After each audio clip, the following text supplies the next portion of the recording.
And so I thought it was first to hold back, read it like every other person, take my notes, and then respond to it. So thank you for eloquently capturing it, the story. I must say thank you to our chairman. That speech was a revolutionary style speech, and it was a speech for the chairman. Even at my age, now that I'm still claiming to be a young man when I'm no more so young, I think it still puts that fire in my belly as to what can still be done from that standpoint. And I agree completely with your theory that the next phase of struggle and development and progress that can be achieved in Africa has to come from the boardroom. It has to come from aggregation of capital, and that's why this story in itself is quite important. So when you asked the question and I handed the mic to Bolaji, he handed it back to me. Yes, I can see that. And he didn't say anything. And I handed it back to him, and he handed it back to me and said, "You are the troublemaker, you should respond to the question."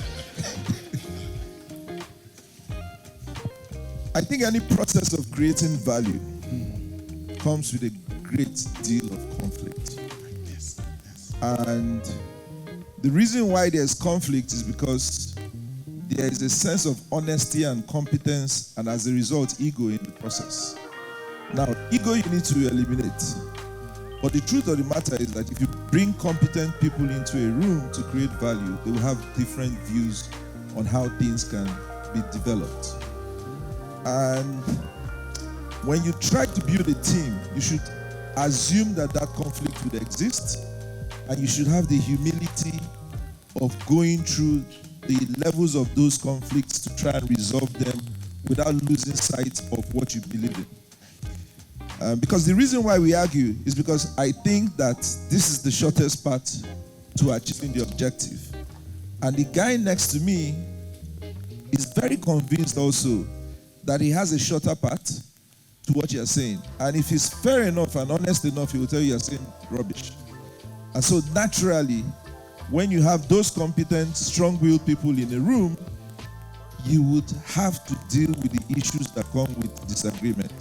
And finding how to resolve those issues while focused on creating value is the biggest challenge of building any corporate, especially where there's no tradition of building corporates in our environment like we found it. Remember, when we started trying to raise money, when you talk to people initially, the first assumption is that you're a fraudster before any other thing. Because, for goodness sake, you have a job, why are you coming to raise money? Yeah. Right? So that's one struggle. Yeah. Now, if you add that to the core of our strategy, which is governance, and how you can bring people together, create an atmosphere and enterprise upon which they can collaborate and focus on value, you now start to see that the whole essence of governance is how you keep people focused on that task, right? And how you set the rules for engagement, and how you compensate for value created in that framework.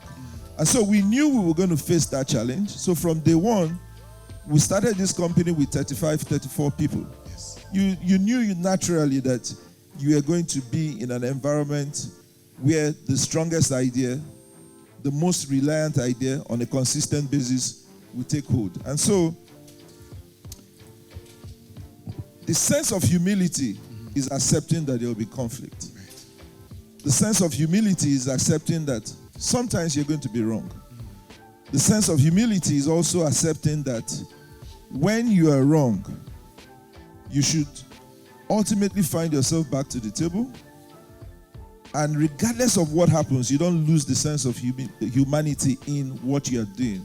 Because humanity is way more important than the business successes that you would achieve. And so, yes, the biggest fights I've ever had are with the people on this table. But if I ever have an issue, the people on this table are the people I will call first, before anybody else. So, in that sense, you never really lose anything. And for me, that's what gives you the confidence to be open and honest about everything that has transpired. Right. Thanks. Fantastic. Thank you. Round of applause for him.